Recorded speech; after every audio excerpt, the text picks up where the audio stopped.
Now, some in Bangladesh are fundamentalist Muslim. Not all, but unfortunately the ones that are fundamentalists are the ones that are most prone to violence. And boy, do we have a horrific case of that today. It involves Mohammad Nazim Uddin, who was a wonderful guy. He was brave enough to be an atheist in Bangladesh and, didn't have a problem with the overwhelming majority of the people there, but the fundamentalists certainly had a problem with him.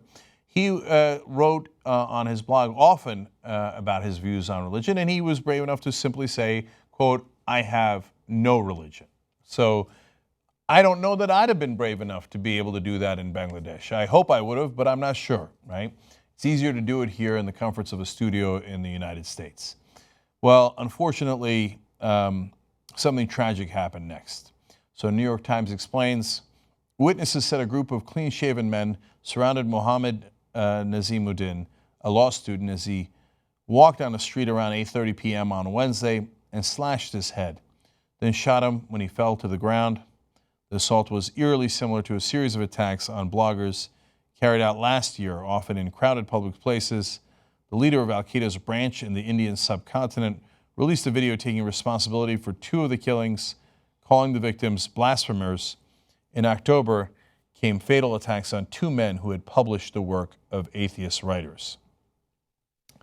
So these are some of the bravest souls on earth, and atheist bloggers in Bangladesh and other places, knowing that some of their neighbors will understand and be accepting, but some will not, and the ones who will not are dangerous, and they are often violent, as a lot of fundamentalists unfortunately are. And so it breaks my heart to see this. Partly because I'm a believer. Now, I believe that the truth will win out over lies, that reason and logic will win out over ancient mythology and religion. And Uddin was at the forefront of that fight, that ideological battle. And we fight with ideas, they fight with, in this case, machetes and guns. I know it seems like an unfair fight, and it was enormously unfair to Uddin. He was 26 years old. I believe that we will win that fight in the long run. The reason that they resort to machetes and guns is because they can't win ideologically. They can't win a battle of ideas, and they know that. They're cowards. If they weren't scared, they'd just debate them.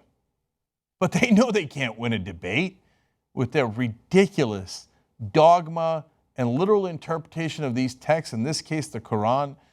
Well, it's filled with hypocrisy, it's filled with contradictions.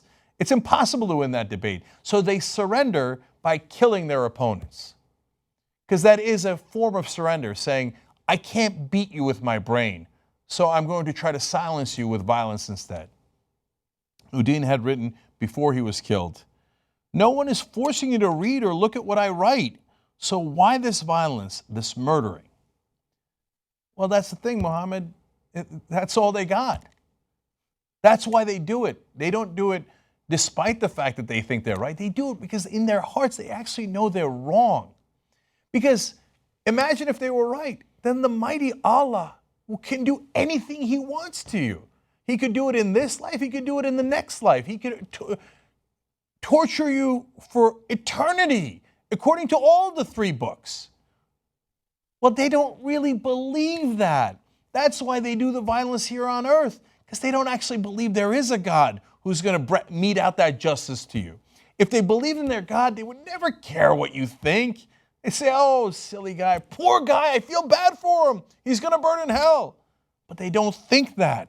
They know they've lost. And this is them lashing out for having lost. So it is all of our loss that we lost a great, courageous man like Mohammad Nazim Uddin. But in the end, the loss will be the fundamentalists, because this is a sign of their surrender. This is a sign of how pathetic they are. This is a sign of their cowardice. If you can't win a battle of ideas, I know you grab a gun, but you can't kill us all. And at some point, you're going to lose this battle of ideas. And that point is not that far off. And that is why they're reacting in the barbaric way that they are. They are doomed to be in the dustbin of history. And we lost our brother Uddin today, but thank you for fighting that fight, and you will be remembered.